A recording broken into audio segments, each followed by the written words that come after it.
Guys, do we all remember how a couple years ago when the live action Beauty and the Beast came out, the YouTubers, everybody on YouTube just went freaking crazy with how awful it was, how it wasn't as good as the 1991 version, how the singing sucked even though it wasn't that bad at all really, it was just okay, and how dare they have remade a classic like the 1991 Beauty and the Beast, which clearly was like the primary one, the first awesome of the Beauty and the Beast.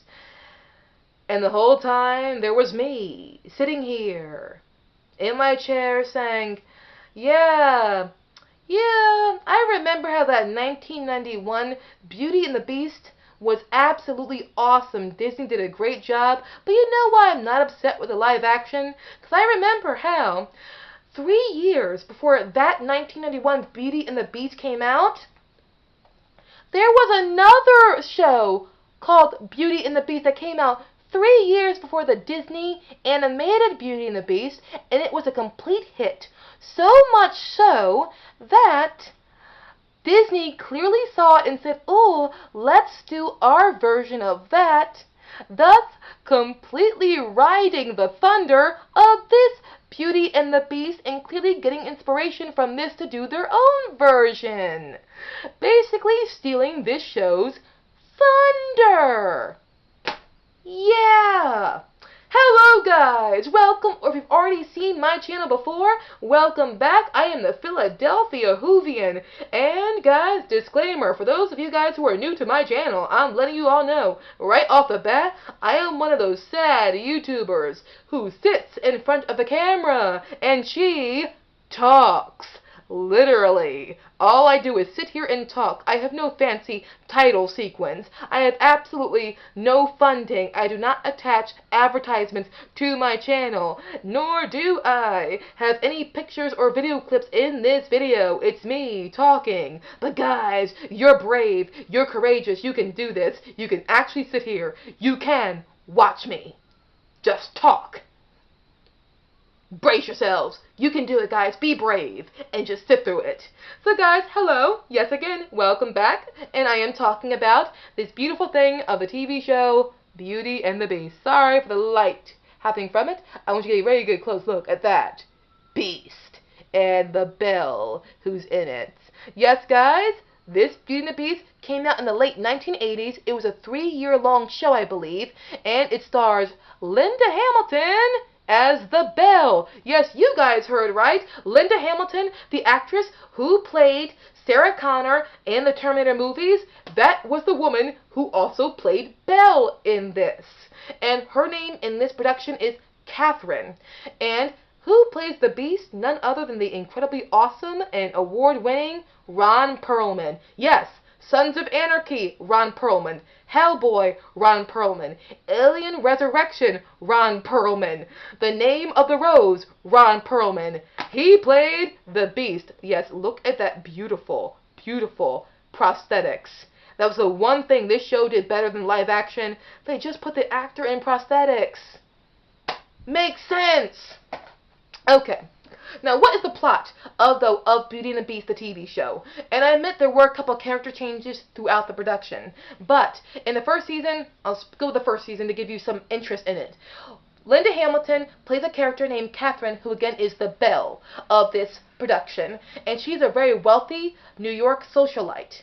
And one evening, well, after she leaves a fancy party, she gets kidnapped by a lot of men who mistake her for another woman, who they wanted to teach a lesson to, because they were worried that she would talk about something she knew, so they wanted to shut the woman up, but they mistook her for Catherine. They grabbed Catherine, threw her into the van, and they cut up her face and dumped her in the park, leaving her to pretty much die. The Beast, known as Vincent, finds her, takes her into the New York underground. You see, there was a whole underground under the city where there was all these people who were rejected by society or had nowhere to go. They were allowed to live in this underground that was created by a man they all call Father. And played that actor, the guy who plays Father, phenomenal actor. This guy was a legendary British actor. And The whole cast of this is always awesome. Great actors are in this every single episode. Alright, so Vincent has father patch her up, and he reads to her. Her face is completely bandaged the entire time. And Vincent feeds her, reads to her, looks after her while she's healing. One day she takes off her, not prosthetics, her bandages. Sorry, I was going to say prosthetics. Well, I was going to say prosthetics. Bandages. And she sees herself cut up in the mirror, and she sees Vincent behind her for the first time. And that's when she finds out he is a beast.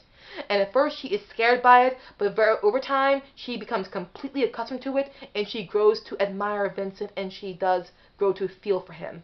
But after this happens, something occurs between them. Both of them feel a bond with each other. When I say a bond, there's a link, where literally Vincent can always find her wherever she is, especially if she's in danger. He can sense where she is and go there. He travels underground and finds where she is, and he goes and tries to protect her.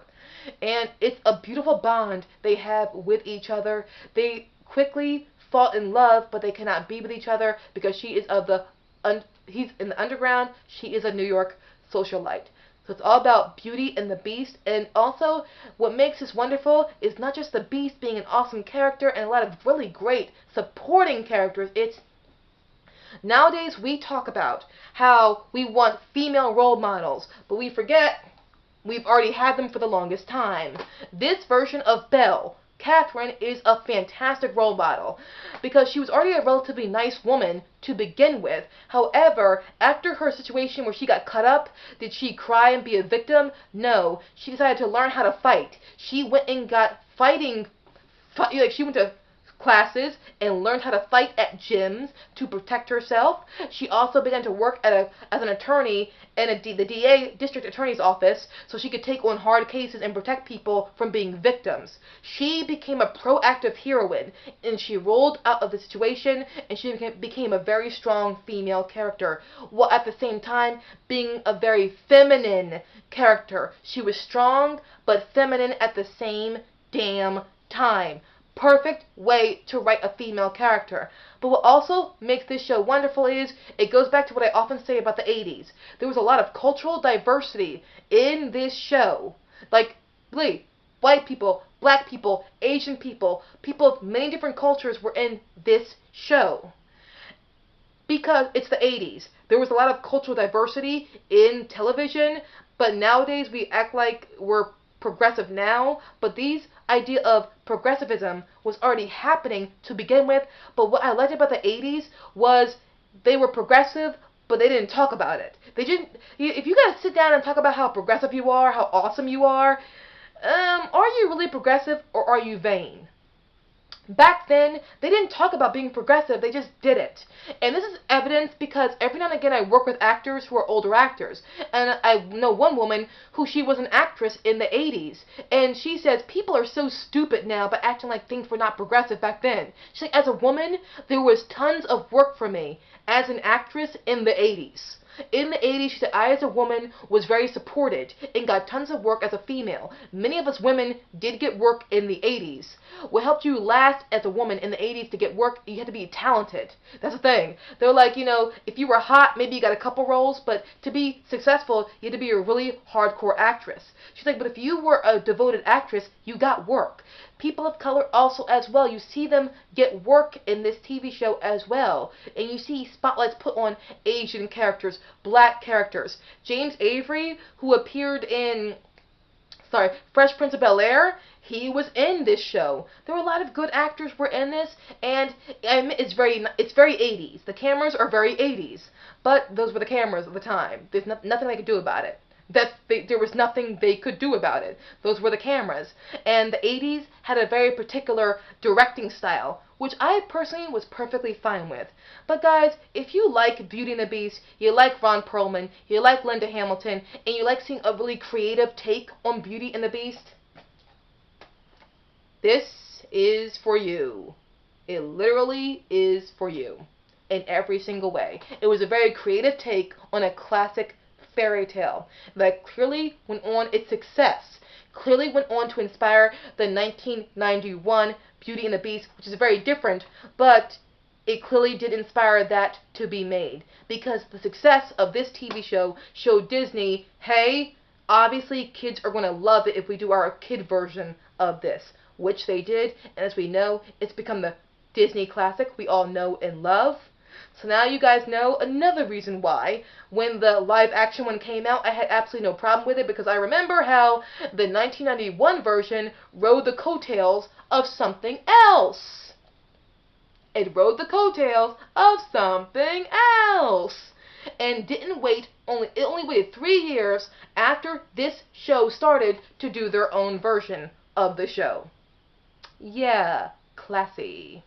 I still love the 1991 version, but no, I will never hate the live action, because I remember that there was a fantastic show and production of Beauty and the Beast starring Linda Hamilton and Ron Perlman before there ever was a 1991 Disney version. And there were actually a couple other versions of Beauty and the Beast that came before even that TV show. So, hey, now you know. But guys, if you're really interested in 1980s TV and you love Beauty and the Beast, this is a fantastic show to see. It's very entertaining, it's very fun, it's very 80s. And I totally dig it. I totally do, in every way, shape, or form. So guys, thank you so very much for watching. You were absolutely awesome in every single way, and I hope you, if you do choose to watch this show, I hope you enjoy it. Linda Hamilton is awesome, Ron Perlman's awesome, and even the supporting characters like Linda Hamilton's friend, she's the black girl with the dreadlocks, she's awesome. Father's awesome. All of the characters underground are awesome in every single way. The guest cast is always awesome as well. I highly recommend it if you want something else to peruse. Sometimes nothing beats a classic. Guys, nice talking to you. See you soon. Bye, guys.